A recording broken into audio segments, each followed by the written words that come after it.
पूजा भइल हाय नेबू खरबूजा भइल सही हो।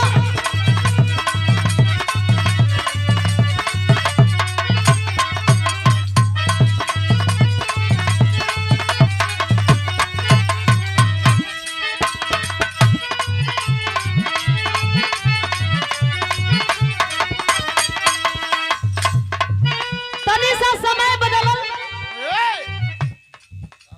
आदमी ढेर बदल गए। ओ घरी गीत गवाई बहारों फूल बरसाओ मेरा महबूब आया है। ओ घरी गीत गवाई उठो मुसाफिर भोर हुआ गाड़ी आने वाली है। आज घरी गीत गवाता लवंडिया लंदन से लाएंगे रात भर डीजे बजाएंगे तो पीछे से हम भी हिलाएंगे। इतने थोड़ी गावे वाला गावता दोनों जूनी एकर पूजा भइल हाय नेबू खरबूजा भइल। आखिर ये कैसे हो गई? हम नेबू धरौली आई में खरबूजा लागल तो कैसे लागल? उ लड़की कह दिया का कहले दिया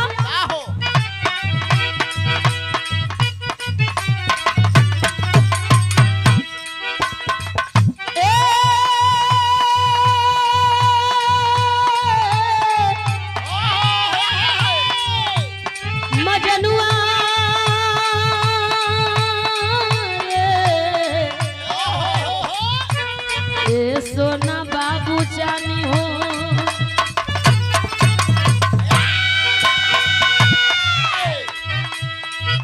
और मिल के बोलाई तो जइहाना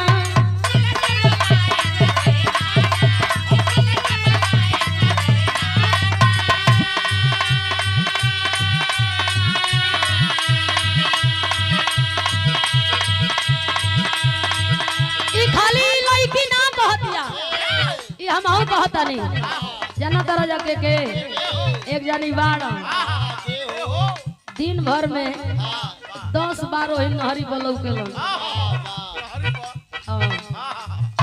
ई उनकरो खाती है कहे लड़की का अरे मिल के बोलाई त जइहाना सुधर जाए तोहरे के कहत है।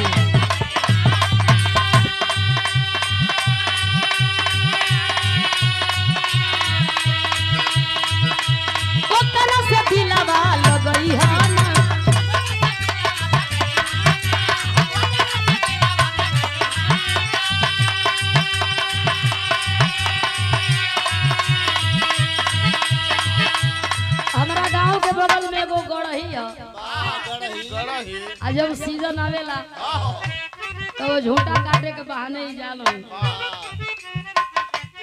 सोझे ताले हेल के यहाँ तू झूठा काटे जाला नहीं जाना था कहाँ जाला बाबू बड़ी शिकायत बा सुनो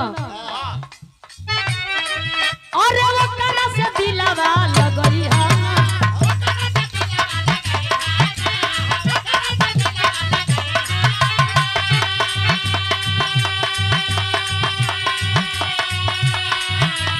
बदल की आई के